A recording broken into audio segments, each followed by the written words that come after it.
안녕하세요. 세상만사 삶의 이야기를 전하는 세상만 삶입니다. 오늘도 지혜로운 구독자분들께 전해드릴 사연을 가져왔습니다. 사연을 들으시고 오늘의 사연 신청자분께 따뜻한 한 말씀, 응원의 댓글 부탁드립니다. 소개해드리는 사연은 개인정보 보호를 위해 가명을 사용하며 사연은 각색될 수 있습니다. 안녕하세요. 저는 충청남도의 작은 도시에 살고 있는 올해로 58 강상은입니다. 인생의 선배님들, 그리고 후배님들, 얼마 전 저희 집에 있었던 일을 들려드리겠습니다. 생각해보면 이건 저희 조상님들이 우리 아들 잘 되라고 도와주신 게 아닐까 싶을 정도로 영화 같은 일이었습니다. 이 이야기를 시작하기 전에 제 이야기부터 해야겠네요. 저는 어렸을 때부터 이목구비의 생김새가 남달랐습니다. 사람들은 제 조상님들 중에 인도나 파키스탄 쪽으로 외국인 피가 섞여 있는 게 아니냐고 말할 정도이지요. 저도 제 외모를 인식하게 되는 사춘기 시절부터 저희 피를 의심했던 적이 아예 없진 않았습니다. 그래서 족보도 뒤져봤지만 외국인은 없었습니다. 그냥 집안 자체가 이렇게 생긴 거였습니다. 할아버지도 아버지도 제 아들도 다들 비슷하게 오해를 받는 외모입니다. 말 안 하고 길거리에 서 있으면 사람들이 외국인으로 오해하기도 하고, 제가 우리나라 말을 유창하게 하면 화들짝 놀라는 사람도 많답니다. 그나마 제 아들은 피부가 뽀해서 이런 의심을 덜 받지만요. 저는 바깥 활동을 많이 하고 취미가 낚시이다 보니까 한여름만 지나면 얼굴이 새까맣게 탑니다. 그러면 제가 제 얼굴을 봐도 한국으로 돈 벌러 온 외국인 노동자라고 오해를 할 만하더라고요. 제 외모 덕분에 오해를 받아 슬펐던 기억도 있지만 재밌었던 에피소드도 종종 일어나지요.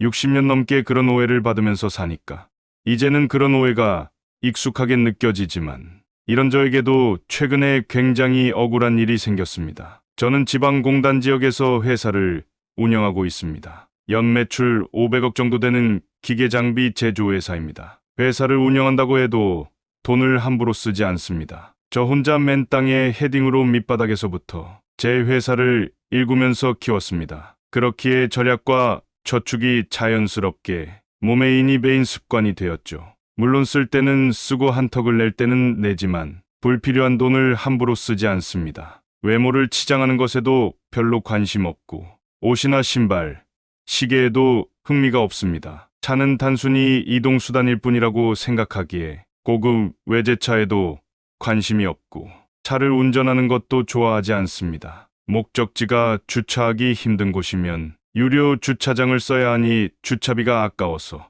되도록이면 버스를 이용해서 갑니다. 택시비도 비싸니 이용 안 하지요. 이날은 점심때 친구들과 식사 약속이 있어서 여느 때처럼 버스를 이용하려고 버스 정류장에 서 있었습니다. 사실 제가 운영하는 회사 앞에 있는 버스 정류장은 위치가 좀 이상한 편이긴 합니다. 회사 앞에 도로는 왕복 3차선에다가 통행량이 많은 곳인데요. 버스 정류장이 사거리에 가까이 설치되어 있어요. 그래서 버스 기사님들이 이 정류장에서 사람을 태우거나 내리면 바로 가장 왼쪽 끝에 차선으로 계속 끼어들기를 하여 좌회전을 해야 하거든요. 그러나 출퇴근 시간대에는 운전자들이 다들 집에 빨리 가고 싶어서 안 껴주려고 합니다. 그렇다 보니 이 버스 정류장에서 사람이 타거나 내리면 버스 기사님들이 짜증내는 경우가 많더군요. 시에서 설치해준 버스 정류장이고 문제없이 이용할 수 있는 곳인데도 버스 기사님들의 눈치를 받는 곳이라 저는 시간이 넉넉하면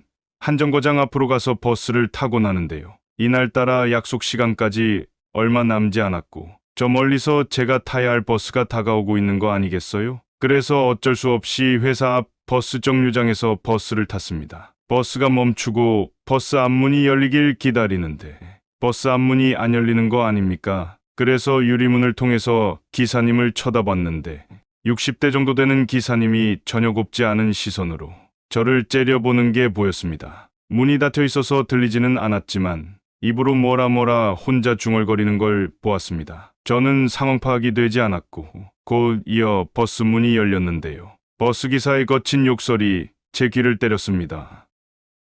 에이씨 외노자 새끼가 목 같은 데서 타네. 지금 저 버스 기사님이 나한테 하는 말이 맞나 싶어서 빤히 쳐다보았는데 역시나 저한테 하던 말이 맞더군요. 뭘 봐, 늙어 빠진 외노자 새끼야. 뭘 알아듣기나 하냐? 빨리빨리 돈 내고 쳐앉아. 아니, 저는 도대체 이게 무슨 상황인 건지, 내가 왜 이런 말을 들어야 하는지 어이가 없었습니다. 내가 타지 못할 버스를 탄 것도 아니고, 타지 못할 버스 정류장에서 탄 것도 아니고, 아무 문제 없이 탄 건데, 왜 처음 보는 버스 기사한테 이런 더러운 욕을 먹어야 하는지요? 저기요, 기사님. 저 외모가 오해를 불러일으킬 수 있는데, 저 토종 한국인입니다. 저 진주 강씨란 말입니다. 제가 이렇게 말하니 버스기사는 당황하더군요. 그러더니 우물쭈물하며 대답하더군요. 외국인처럼 생겨가지고는. 이보세요. 기사님 당장 사과하세요. 저랑 연배가 비슷하시거나 어려 보이시는데 제가 뭘 잘못했다고 그렇게 욕을 하십니까? 하물며 제가 진짜 외국인이라고 해도 외국인한테 그런 식으로 말해서는 되겠습니까? 이쪽이 공단이라서 외국인들이 많습니다. 그 친구들 열심히 돈 벌러 한국 온 애들인데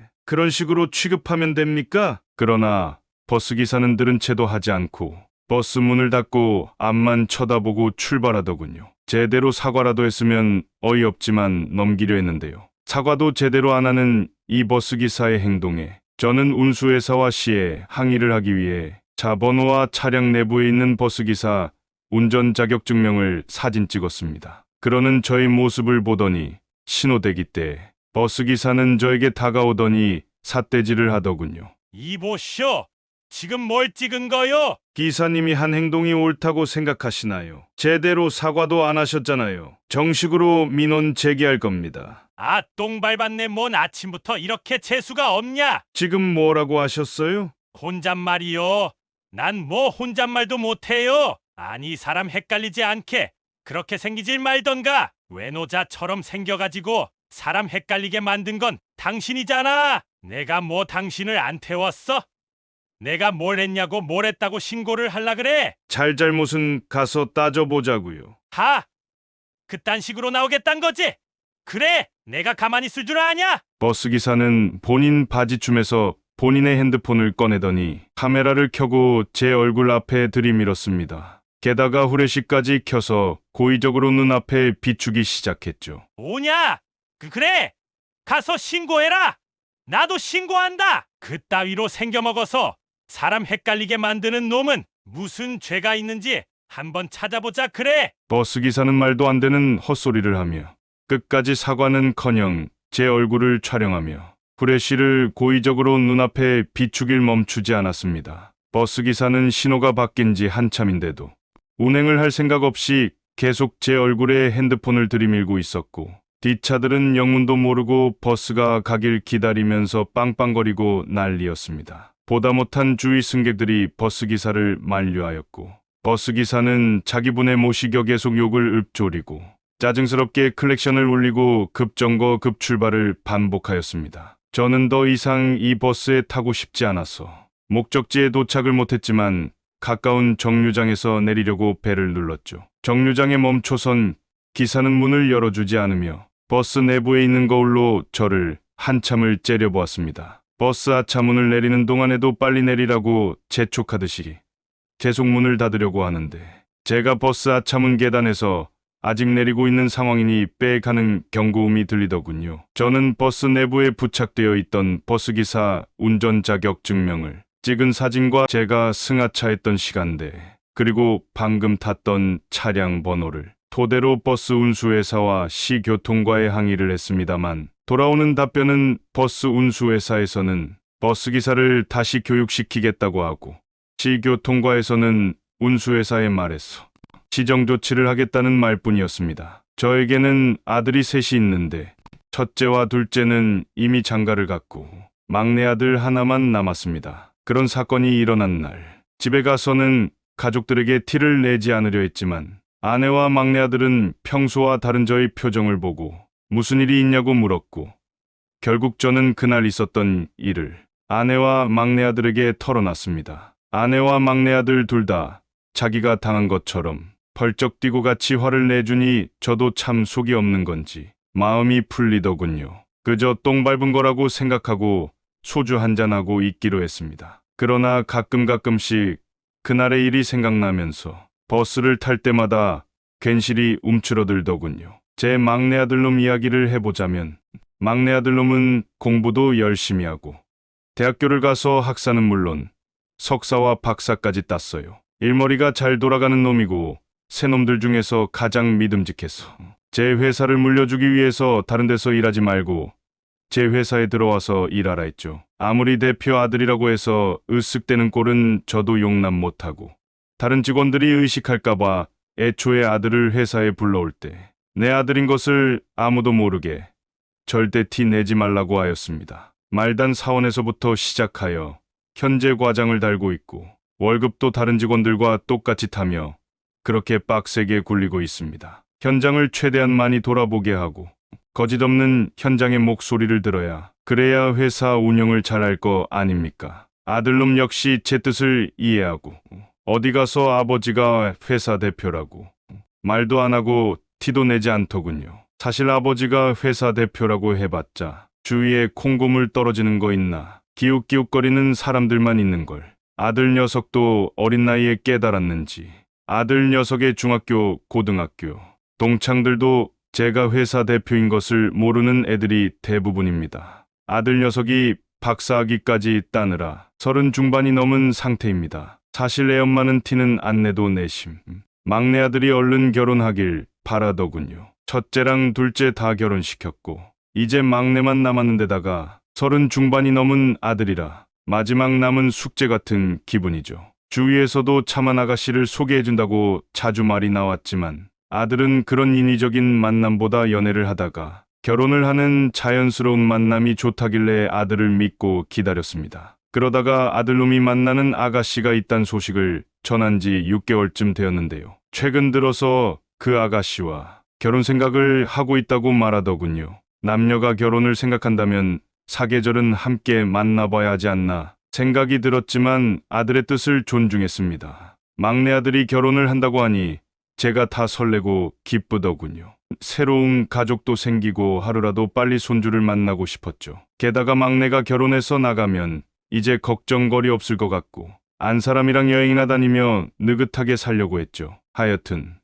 아들이 결혼을 하고 싶단 의중을 내비치는 것이 듣던 중 반가운 소리라 일단 아들놈이 만나는 아가씨를 만나보고 싶었습니다. 아들과 아들의 여자친구, 저와 안 사람 이렇게 넷이서 식사를 했습니다. 저와 안 사람 둘 다 굉장히 반가워했죠. 아들의 여자친구는 참하게 생겼습니다. 국내의 유명한 대기업을 다니고 성격도 좋아 보이더군요. 다만 아들의 여자친구가 올해로 나이 40이라 생각보다 나이가 많은 점에서 잠시 멈칫했던 건 사실입니다. 그러나 아들이 좋다고 한다면 사실 나이는 상관없었습니다. 그저 둘이서 행복하면 되는 거죠. 아이들이 결혼을 생각하고 있다는 의중을 비치고 나서부터는 제 아내는 아들 여자친구의 부모님과 밥 한 끼 하면서 아이들 결혼 이야기 관련하여 이야기를 나누고 싶어 했습니다. 첫째와 둘째 모두 결혼을 시켰지만 결혼 준비는 할 때마다 어렵고 양가 의견을 맞춰가는 게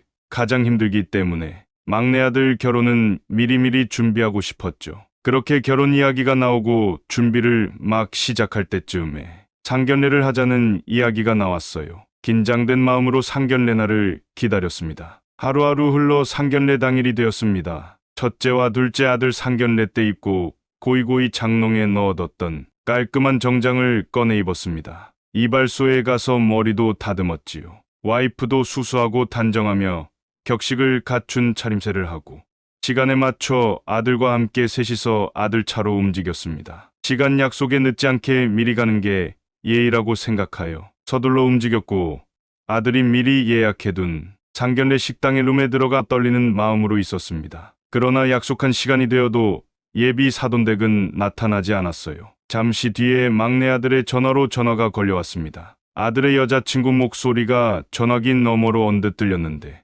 차가 많이 막혀서 늦는단 소리가 대강 들렸죠. 첫째, 둘째 아들을 다 결혼시켰지만 상견례에 늦는 집은 처음이어서 첫인상부터 좋지는 않았지만 도로 상황이 그렇다고 하니 어쩔 수 없겠다 싶었습니다. 그로부터 20분 정도 기다렸고 방 바깥에서부터 투닥거리며 다가오는 무리의 목소리가 들렸습니다. 그러니까 내비게이션이 가란 대로 가면 늦지 않았을 거 아니에요. 상견례 자리에 늦어서 유나 괜히 책 잡히게 만들고 싶어요? 아니, 내가 맨날 다니던 길이잖아. 내비게이션보다 내가 더 잘 알아. 뭐 알고나 떠들고 있었지. 엄마, 아빠, 들리겠어요?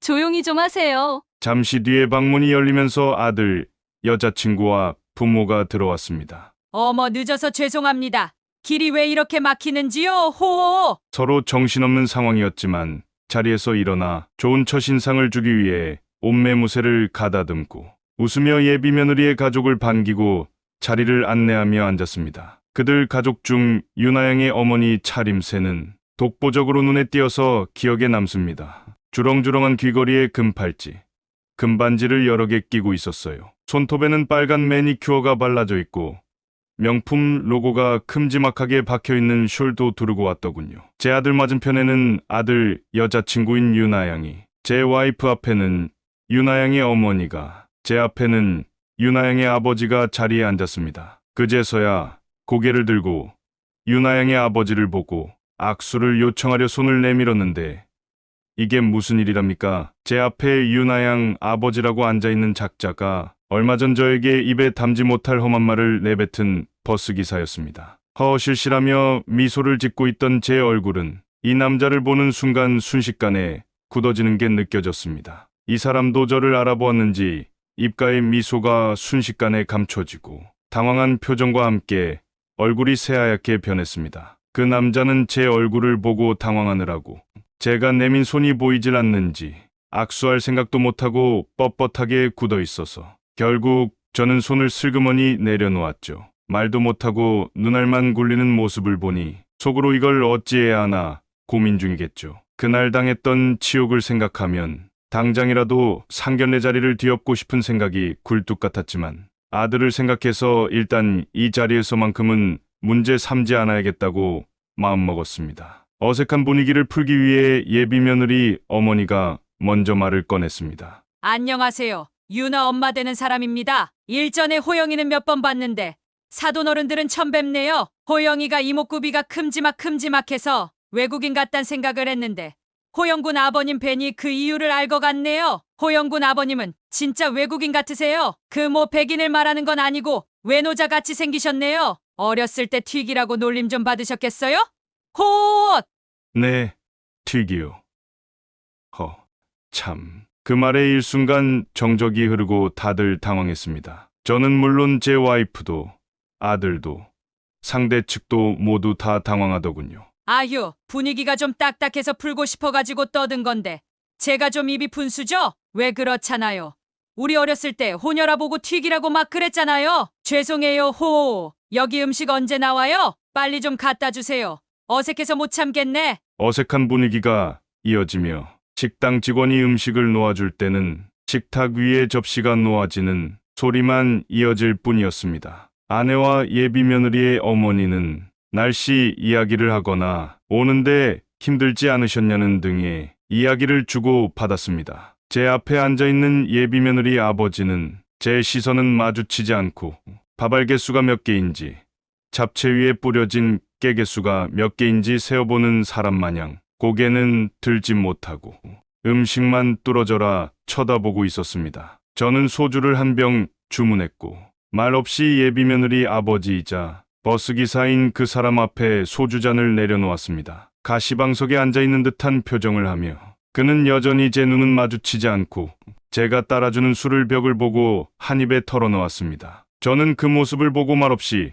그의 소주잔에 술을 더 채워줬고 그는 연거푸 술을 들이켰습니다. 옆에 앉아있던 예비 며느리의 어머니는 자기 남편의 옆구리를 은근슬쩍 푹푹 찌르며 말했습니다. 어머, 이가 왜 이래 술 많이 마시지 말아요? 식사 자리가 무르익어지고 점점 아이들의 결혼 이야기가 조금씩 나오기 시작했지요. 우리 유나는 다들 아는 국내에서 손꼽히는 대기업 다녀요. 애가 얼마나 공부 욕심이 많았는지 공부를 시키지 않았는데도 알아서 공부하는 야무진 아이였죠. 얼른 자라고 제가 불을 꺼도 공부해야 한다고 울더라고요. 그런 아이였어요.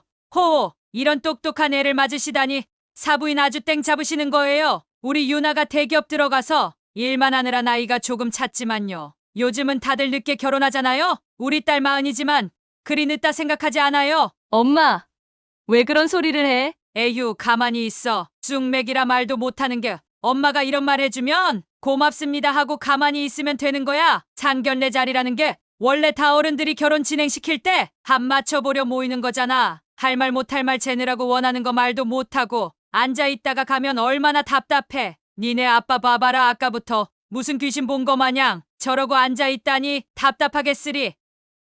제가 좀 솔직해서 말을 돌려서 못해요. 그냥 대놓고 말하겠습니다. 호영이는 직장 생활하면서 돈을 얼마나 모았니? 예비 며느리 어머니는 솔직함을 빙자한 선 넘는 말에 우리 가족을 당황케 했습니다. 아, 예, 어머니. 아파트 전세 들어갈 정도는 모았습니다. 전세? 나 원참 유나한테 대충은 들었는데 호영이는 다니는 회사가 그저 그런 중소기업이라지. 자네가 되어서 결혼할 때 아파트 매매할 돈이 아니라 전세 들어갈 돈만 모았다니 이건 좀 그렇지 않나요? 이렇게 다들 모이셨으니까 이번 기회에 확실히 못 좀 받겠습니다. 우리 유나 같은 예쁘고 똑똑한 아이를 며느리로 데려가시는데 남자 쪽에서 지분해 주실 거죠? 요즘 뭐 결혼할 때는 여자 측이 혼수로 가전제품 사서 집안을 채우는 거고 남자 측이 집을 사온다는데 우리 애들도 그렇게 해주실 거라 믿습니다. 요즘 집도 투자 개념인데 월세, 전세로 시작하면 다른 사람들과 비교되죠. 우리 딸 기죽는 건 보기 싫어요. 우리 딸도 시댁에서 집 사줬다고 떵떵거려야 이 결혼 허락해 줄 겁니다. 아, 예, 저희도 아들놈 결혼하는데 지원을 아끼지 않을 생각입니다만 허락이라니 듣기 좀 거북하네요. 아이들끼리 좋아서 결혼하겠다고 하는 건데 허락을 받니마니 하는 건 좀 듣기 그렇네요. 아니, 셈을 해보면 그렇지 않습니까? 솔직히 대기업 다니는 여자 흔한가요? 호영이 중소기업 다니면서 모으는 돈보다 우리 유나가 대기업 다니면서 버는 돈이 훨씬 클 텐데 집 정도는 그쪽에서 해주셔야 형평성이 맞다고 생각 드는데요. 호영이가 모은 돈에서 어른들이 좀 더 보태주셔가지고 전세로 들어가는 게 아니라 매매로 아파트 사서 애들 앞으로 해주시면 얼마나 좋아요. 애들 시작을 안정적이게 할 수 있잖아요. 내 딸 전세살이로 2년마다 쫓겨다니는 거 저는 절대 용납할 수 없습니다. 아, 그리고 결혼은 서울의 으리으리한 호텔에서 식을 올렸으면 좋겠습니다. 지난번에 친구 딸이 거기서 올렸는데 아주 고급지고 좋더라고요. 그런 데서 식을 올려야 사람 격이 올라가는 것 같던데 괜찮으시죠?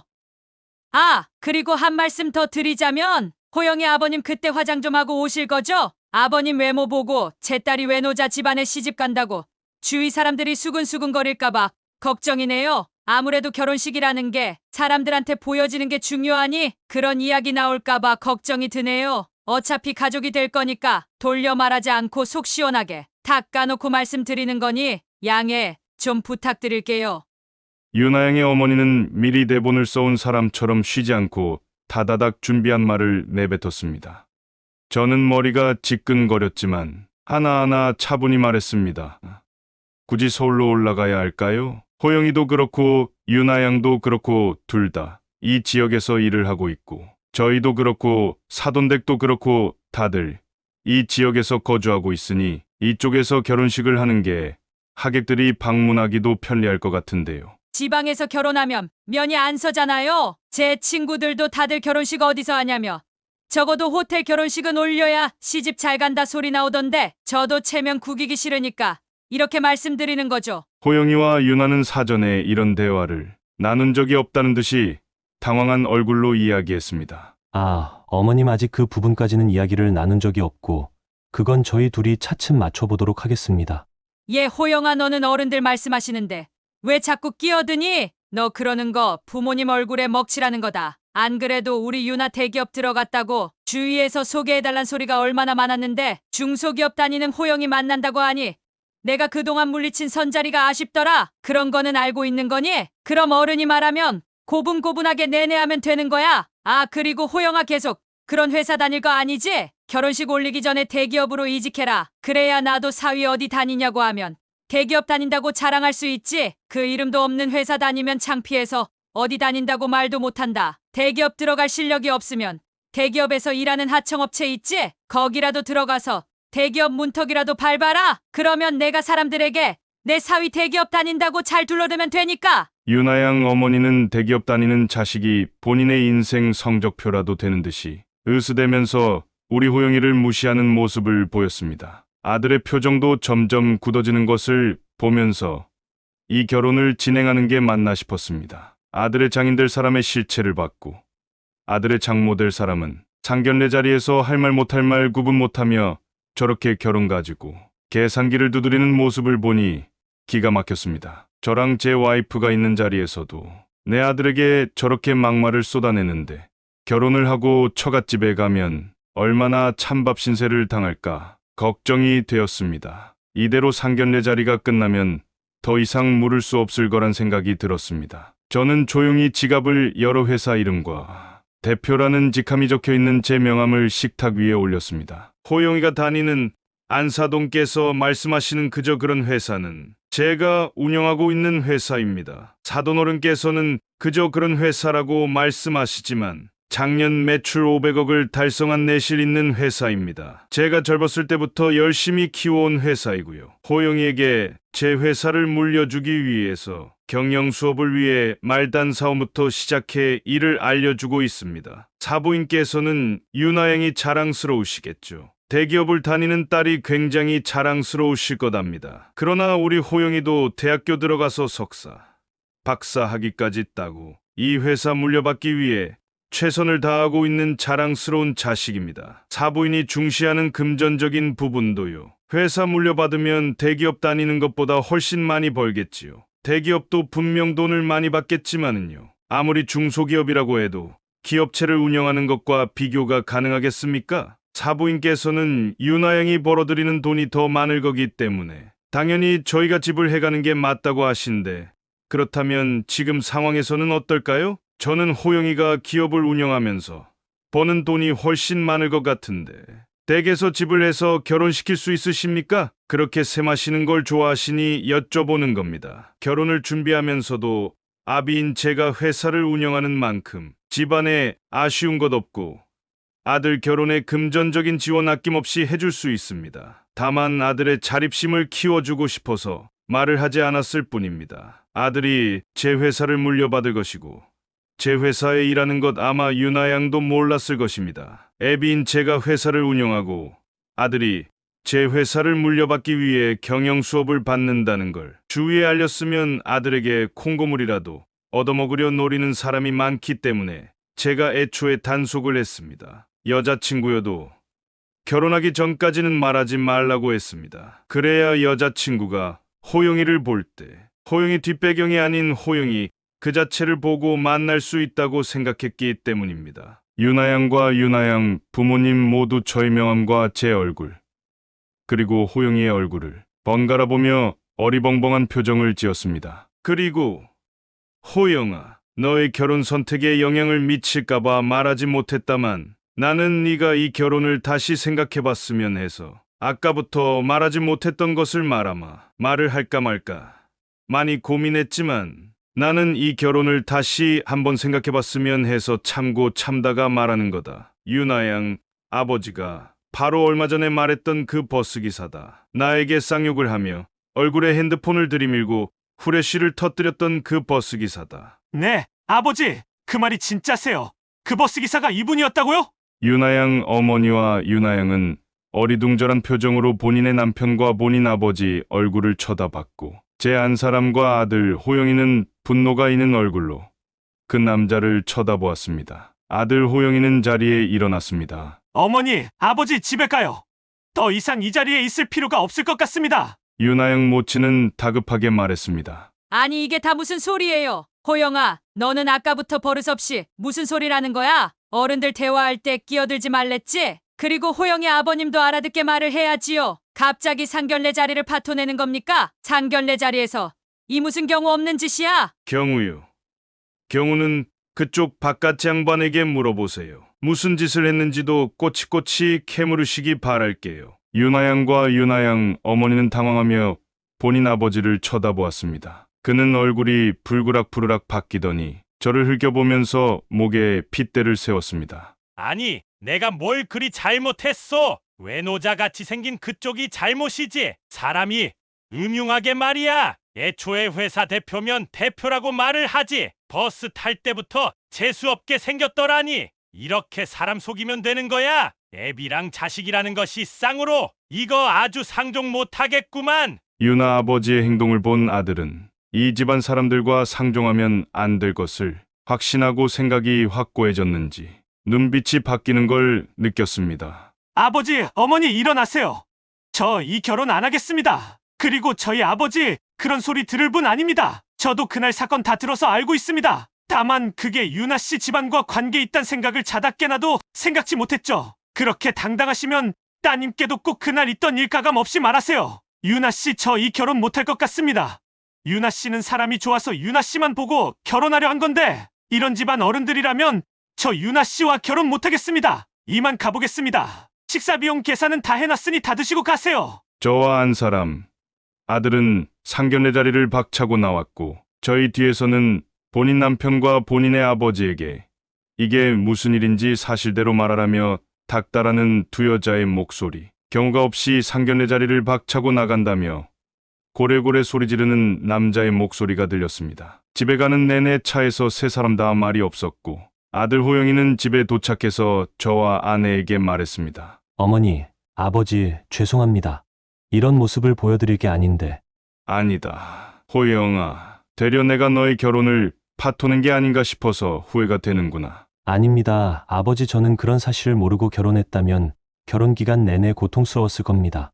상견례 자리에서 유나 씨 부모들의 행동을 보면서 저도 이 결혼이 맞나 싶었습니다. 그러다가 그 버스기사가 유나 씨 아버지란 사실에 마음을 접었습니다. 그리고 그분들 이야기하는 거 들어보니 그 집안의 사위였다면 저 역시 행복하지 않았을 것 같아요. 차라리 잘 된 것 같습니다. 그 뒤로 호영이는 그날 일에 대해 말을 꺼내지 않았습니다. 나중에 아내를 통해 들은 이야기인데 그날 이후 유나영은 몇 번이고 호영이를 붙잡았다고 합니다. 아들 호영이는 의외로 단호한 구석이 있어서 깔끔하게 끊어냈답니다. 유나영은 자기 아버지가 마흔인 딸내미 결혼 못하게 앞길 막는다며 한바탕 난리를 피웠다네요. 오죽했으면 자기 딸 가지고 장사하려던 유나영 어머니가 연락이 왔을까요? 자기들이 잘못했고 아이들은 잘못 없으니 이 결혼 다시 생각해봤으면 좋겠다고. 자기들이 결혼 조건 다 맞춰보겠다고 하더군요. 저는 마지막까지 결혼 조건 운운하는 그들의 모습에 진저리가 났습니다. 또한 한편으로 저희 집이 잘 사는 것을 알고 나서부터 저렇게 태도가 바뀌는 모습에 사람 걸러내길 잘했다 싶었습니다. 그리고 유나영 아버지라는 작자는 버스 운전할 때 하도 민원이 쌓여서 결국 운수회사에서 해고되었답니다. 저에게 일어났던 일이 그저 똥 밟았다고 치부만 하고 끝나는 일이 아니라 제 아들을 그렇게 예의 없고 막대먹은 집안으로부터 구할 수 있었던 걸 생각을 하니 신기했습니다. 인과응보라는 말이 이럴 때 쓰는 말이구나 싶었던 경험입니다. 부디 그들에게는 내 아들을 놓친 게 두고두고 땅을 치고 후회할 일로 남았으면 싶네요. 오늘 세상만 삶이 소개해드리는 사연은 여기까지입니다. 지혜로운 구독자분들은 오늘의 사연 주인공분께 따뜻한 위로의 한마디, 지혜로운 한마디 남겨주시기 바랍니다. 세상만 삶의 채널을 구독, 좋아요 눌러주시면 다양한 세상 사는 이야기를 전달드리겠습니다.